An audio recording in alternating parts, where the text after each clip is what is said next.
अगर आप भी फ्लाइट से कहीं जाना चाहते हैं और उसके लिए टिकट बुक करना चाहते हैं तो आज के इस वीडियो में मैं आपको बताने जा रहा हूं कि किस तरीके से आप घर बैठे फ्लाइट का टिकट सस्ता से सस्ता दाम में खुद से बुक कर सकते हैं, वो मैं आपको इस वीडियो में बताऊंगा। तो चलिए शुरुआत करते हैं। सो हाय एवरीवन, मेरा नाम विजय है और आप देख रहे हैं विजय सॉल्यूशन। जिस तरीके से रेलवे का अपना IRCTC का एक वेबसाइट है जहां से लोग टिकट बुक कर लेते हैं, उस तरीके से फ़्लाइट के लिए कोई सरकार का ऑफिशियल वेबसाइट नहीं है। इसके लिए जो प्राइवेट कंपनी है वो लोग टिकट बेचते हैं, या जो एयरलाइंस है जो फ़्लाइट चलाती है जो कंपनी, उनका अपना वेबसाइट होता है, वहाँ से आप बुक कर सकते हैं। लेकिन अगर आपको सारे फ़्लाइट का कंपेयर करना हो कि किस कंपनी से हमें सस्ता मिल रहा है, चूँकि सेम फ़्लाइट आपको कोई कंपनी अगर 2000 रुपये का दे रहा है तो वही सेम फ़्लाइट कोई कंपनी हो सकता है कि आपको 1800 का भी दो। इस तरीके से हर वेबसाइट का अपना रेट होता है और उसके अनुसार से बेचा जाता है। तो इन सबों पे जाने से अच्छा है कि मैं आपको एक ऐसा मास्टर वेबसाइट बताने जा रहा हूँ जहाँ से आप सारे वेबसाइट का एक साथ सर्च कर सकते हैं कि किस वेबसाइट पर कितना प्राइस है और उस वेबसाइट से आप बुक कर सकते हैं। उसके लिए आपको क्या करना है, स्काई स्कैनर के इस वेबसाइट पे आ जाना है। यह वेबसाइट जो है एक तरीके से मास्टर वेबसाइट है। इस वेबसाइट पे आपको सारे कंपनी के और जितने भी वेबसाइट है जो फ्लाइट के टिकट बुक करके आपको देते हैं, उन सारे वेबसाइट का आपको यहाँ पे मिल जाएगा। सो यहाँ पे कैसे स्कैन करेंगे सारी चीज़ें बताता हूँ। उसके लिए आपको सबसे पहले इस वेबसाइट पे आ जाना है। इस वेबसाइट का लिंक मैं अपने डिस्क्रिप्शन बॉक्स में दे दूँगा, तो वहाँ से आप आ सकते हैं। यहाँ पे आने के बाद यहाँ पे आपको फ्लाइट का यहाँ पे सिलेक्टेड रहेगा। अगर गलती से कहीं होटल पे हुआ या कार पे हुआ तो आपको यहाँ पे फ्लाइट पे कर देना है। जिसके बाद जो है आपको इस तरीके से ऑप्शन मिलेगा। अब यहाँ पे आप देखेंगे तो यहाँ पे पहला ऑप्शन मिलता है रिटर्न का। तो मतलब यह है कि अगर आपको जाने का और आने का दोनों चाहिए तो आपको यह चुनना है। तो ऐसे में क्या होगा कि आपको जाने का डेट और आने का डेट सब आपको बताना पड़ेगा और आपको जो टिकट का फेयर बताया जाएगा वो दोनों का बताया जाएगा। आप चाहते हैं कि नहीं सिर्फ हम जाने का मतलब एक साइड का ही बुक करें, तो उसके लिए आपको यहाँ पे वन वे लिखा हुआ है वो वाला चुन लेना होता है। और तीसरा होता है मल्टी सिटी। अगर आपको काफ़ी सारे लोग जो है टूर पे जाते हैं तो वहाँ पे वो एक साथ कई सिटी पे जाते हैं कि कभी गोवा चले गए, फिर गोवा से मुंबई चले गए और वहाँ से घूम कर वापस घर पे आए, या 2 3 4 सिटी में चले जाते हैं। तो वैसे लोग जो है यहाँ पे मल्टी सिटी सिलेक्ट कर सकते हैं। चलिए मैं यहाँ पे वन वे का आपको बता रहा हूँ, इसलिए मैं ये वाला चुनने लिया हूँ। और यहाँ पे आपको चुनना होता है कि किस एयरपोर्ट से आप फ्लाइट पकड़ेंगे। जिस भी एयरपोर्ट से आप फ्लाइट पकड़ेंगे उस एयरपोर्ट का नाम लिखना होगा।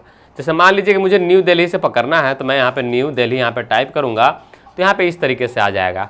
इसी तरीके से मान लो कि अगर पटना स्टेशन से आपको पकड़ना है तो आपको पटना टाइप करना है। तो इस तरीके से आपको आता चला जाएगा। अब यहाँ से मान लीजिए कि किसी को पटना से दिल्ली आना है तो यहाँ पे दिल्ली आपको टाइप करना है। तो दिल्ली टाइप करेंगे, यहाँ पे न्यू दिल्ली का ऑप्शन मिल जाएगा, आपको यह चुन लेना है। तो यह हो गया पटना से दिल्ली का आप टिकट खोज रहे हैं। अब कितने तारीख में खोज रहे हैं वो आपको चुना होता है। इस पर क्लिक करना है और यहाँ पे क्लिक करेंगे तो यह कैलेंडर खुल जाता है। यहाँ पे देख सकते हैं कि जो भी मंथ चल रहा होगा वो खुल जाएगा। आपको जब का भी चाहिए वो आपको बताना। मान लीजिए कि आपको सितंबर में नहीं अक्टूबर में चाहिए, अगले महीने का चाहिए, तो आपको सिंपल सा इस पर क्लिक करना है। जिसके बाद ये अगले महीने का आ जाएगा। तो जिस डेट में भी आपको जाना है वो डेट चुन लेना है। और यह जब चुन लेते हैं तो यहाँ आने के बाद अब आपको बताना होता है कि कितने लोग ट्रैवल करेंगे और किस क्लास में करेंगे। ये दोनों चीज़ें आपको यहाँ पे बताना होता है। यहाँ पे इसको ओपन करेंगे तो आपको यहाँ पे मिल जाएगा इकोनॉमी। इकोनॉमी एक तरीके से आप ट्रेन का समझ लो कि रिजर्वेशन कोटा, मतलब जो स्लीपर क्लास होता है वो समझ लो, जिसमें जो है अधिकतर लोग ट्रैवल करते हैं, मतलब मैक्सिमम लोग जो है उसी में करते हैं क्योंकि वो सबसे कम दाम में होता है। जनरल मत समझना, इसमें जनरल नहीं होता, लेकिन हाँ स्लीपर क्लास जैसा आप समझ लो कि यह इकोनॉमी वो क्लास हुआ जहाँ पे सब लोग नॉर्मल सुविधा के साथ जो है ट्रैवल कर सकते हैं। उसी तरीके से यहाँ पे प्रीमियम इकोनॉमी होता है जिसमें आपको थोड़ा सा और बेनिफिट मिल जाता है। जैसे प्रीमियम ट्रेन चला था तो उसमें क्या था कि आपको स्लीपर क्लास में भी आपको खाने को भी मिल जाता था, तो थोड़ा सा सुविधा बढ़ जाता है। तो वही चीज़ होता है प्रीमियम जो है या इकोनॉमी। उसके बाद होता है बिजनेस क्लास। बिजनेस क्लास में मतलब ये होता है कि यह एक तरीके से VIP लोग जो होते हैं वो लोग बिजनेस क्लास में जाते हैं, जहाँ पे बहुत आपको अच्छा खासा बैठने का जगह मिलेगा, आप चाहो तो अपना वहाँ पे लेट सकते हो। तो इस तरीके का जो है ऑप्शन आपको जो सुविधा जो है वहाँ पे बिजनेस क्लास में काफ़ी कुछ मिलता है। इसके अलावा जो फैसिलिटी है आपको काफ़ी सारे मिलता है, तो इसमें पैसा भी आपको ज़्यादा लगता है। और इसके बाद आता है फर्स्ट क्लास। तो इस तरीके से इसको अलग अलग भाग में बांटा गया है। जिस तरीके से ट्रेन को sleeper, first AC, third AC, second AC में बांटा जाता है, उसी तरीके से फ्लाइट का भी होता है, जो सुविधा के अनुसार से बांटा जाता है। अब मान लो कि आपको इकोनॉमी में जाना, चूँकि ज़्यादा लोग इकोनॉमी में ही प्रेफर करते हैं, तो यह आपको चुनना है। अब आपको यहाँ पे पूछा जाता है कि एडल्ट कितना है। 16 साल से ऊपर जितने भी होंगे वो सारा एडल्ट में आता है। इसके बाद जो है यहाँ पे बच्चा पूछा जाता है कि 0 से 15 साल का बच्चा कितना है, तो जो भी होगा वो आपको बता देना है। अब मान लीजिए कि हम एक लोगों का ही चेक कर रहे हैं, सिर्फ जाने का, मतलब पटना से न्यू दिल्ली जाने का। सो मैं यहाँ पे इसको रहने देता हूँ। अगर आप एक दो व्यक्ति है तो 2 चुन सकते हैं, बच्चा 1 है तो आप यह दे सकते हैं। और जब ये चुनेंगे तो एज आपको बताना पड़ेगा कि बच्चे का एज क्या है, तो जो सा भी होगा वो आपको बता देना है। अगर 2 बच्चा चुनते हैं तो आपको 2 दूसरे का भी एज इस तरीके से चुनना होगा। तो इस तरीके से ये चलिए, मुझे सिर्फ 1 का करना है तो मैं ये इस तरीके से माइनस कर देता हूँ, तो ये कम हो जाता है। तो इस तरीके से आप कम या ज़्यादा कर सकते हैं जितने लोग भी। चलिए मैं 1 का कर रहा हूँ और डन कर दे रहा हूँ। अब आपको क्या करना है, यहाँ पे चलिए हमें न्यू दिल्ली से लेकर पटना का करना है, इसलिए मैंने उल्टा कर दिया है। तो यहाँ पे न्यू दिल्ली कर दिया, यहाँ पे पटना कर दिया है, डेट कर दिया है, और यहाँ पे सर्च फ्लाइट पे क्लिक कर देता हूँ। अब मैं जब सर्च फ्लाइट पे क्लिक करूँगा तो यहाँ पे देख सकते हैं कि इस तरीके से रेट आ जाता है। अब यहाँ पे आप देखेंगे तो यहाँ पे बेस्ट जो प्राइस है वो 2790 से शुरू है। जो चीपेस्ट प्राइस है, जो सबसे कम है वो 2790 ही है, और जो जल्दी पहुंचाएगा उसका 4909 रुपये से। तो जिससे भी आपको करना हो कर सकते हैं। यहाँ पे देख सकते हैं कि यह एयरलाइंस है जिसका जो है 2790 रुपये का आपको टिकट मिल जाएगा अगर आप दिल्ली से पटना जाते हैं, तो जिसके लिए यह 1 घंटा 35 मिनट का टाइम लेगी। इसी तरीके से अगर आप स्पाइस जेट से जाते हैं तो यह आपको टाइमिंग लिखा हुआ रहता है। यहाँ पे जितना भी आप देख रहे हैं यह चलने का टाइमिंग है। मतलब अगर आप स्पाइस जेट का यह फ्लाइट बुक करते हैं तो आपको 10:40 पे यहाँ से दिल्ली से मिलेगा, जो कि पटना आपको 12:45 पे उतार देगा, जिसमें जो है 2 घंटे 5 मिनट का समय लेगी यो स्पाइस जेट का जो फ्लाइट है ये। तो इसी तरीके से इसका जो है 1 घंटा 35 मिनट का है। तो हर फ्लाइट का अपना टाइमिंग होता है और उसी टाइमिंग के हिसाब से चलती है, और उतना ही टाइम वो लिया जाता है उस एयरलाइंस के द्वारा। यहाँ पे सारा, और यहाँ पे दिया हुआ है, इंडिगो देख सकते हैं, विस्तारा देख सकते हैं, ये सारे देख सकते हैं। अब इसको मान लीजिए कि आपको बुक करना है, तो उसके लिए आपको क्या करना है कि इस पर देख रहे हैं सेलेक्ट वाले ऑप्शन, इस पर आपको क्लिक करना है। एंड जैसे ही आप इस पर क्लिक करते हैं तो यहाँ पे आएंगे तो अब आपको यहाँ पे जितने भी, जैसा मैंने आपको शुरू में बताया कि अलग अलग वेबसाइट जो है फ्लाइट जो बुकिंग का सुविधा दिया जाता है, तो उन सारे वेबसाइट का आपको यहाँ पे देखने को मिल जाएगा। अब यहाँ पे आया हूँ मैं, तो देख सकते हैं एक akbartravel.com कोई वेबसाइट है। अगर मैं इस वेबसाइट पे जाऊँ तो मैं दिखा देता हूँ। तो यह अकबर ट्रैवल है, जो इस वेबसाइट से आपको बुक करना होगा। तो आपको जो यह 2921 रुपये में ही मिल जाएगा। लेकिन गो विवो पे आप जाएंगे तो यहाँ पे आपको 2930 रुपये का पड़ेगा। इसी तरीके से ईजी माई ट्रिप है, यात्रा.com है, ये सब काफ़ी अच्छे वेबसाइट है, रिप्यूटेड वेबसाइट हैं। तो इन वेबसाइट से आप करेंगे तो आपको जो रेट पड़ेगा वो आपको यहाँ पे दिखा देता है कि इतना रुपये पड़ने वाला है। अब मान लीजिए कि आपको यात्रा.com से बुक करना है, तो आपको क्या करना है, सिंपल सा सिलेक्ट देख रहे हैं, इस पर आपको क्लिक करना है। जैसे ही सिलेक्ट करते हैं यह ऑटोमेटिक आपको यात्रा.com के इस वेबसाइट पे ले आएगा, जिसके बाद जो है यहाँ पे आपको सारा यह दिखा देगा। अब यहाँ पे आने के बाद आपको यहाँ पे यह जो फ्लाइट है इसका आपको सारा नंबर और यह दिखेगा, जिस तरीके से ट्रेन का नंबर होता है उसी तरीके से इसका भी नंबर होता है। तो आपको यहाँ पे देखने को मिल जाएगा। यहाँ पे टाइमिंग बता दिया जाएगा कि 10:40 पे नई दिल्ली से चलेगी, इस डेट को चलेगी, और किस से, तो इंदिरा गांधी टर्मिनल 3, मतलब कि जो इंदिरा गांधी एयरपोर्ट दिल्ली है उसमें टर्मिनल 3 से जाना है। चूँकि अगर आपको नहीं पता तो मैं आपको बता देता हूँ कि इंदिरा गांधी एयरपोर्ट जो है वहाँ पे टर्मिनल 1, 2, 3 ये सब भाग में बांटा हुआ है। हर जगह के लिए जो फ्लाइट है वो अलग अलग टर्मिनल से चलती है। सो अगर आपको पहले ही बता दिया जाता है कि आपको जो है जब आप इंदिरा गांधी एयरपोर्ट पे जाएंगे दिल्ली वाला पे, तो वहाँ पे आपको टर्मिनल 3 पे जाना होगा। अब यहाँ पे टर्मिनल 3 जो है वो आपको बता दिया। टाइमिंग जो है वो आपको बता देता है कि 2 घंटे 5 मिनट लगेगा और 15 किलो का आप ले जा सकते हैं। मतलब इस फ्लाइट में ट्रेन की तरह ऐसा नहीं है कि आप 2 बोरी डाल लो 150 किलो हो गया, 100 किलो हो गया, कोई बात नहीं, ऐसा इसमें नहीं कर सकते हैं।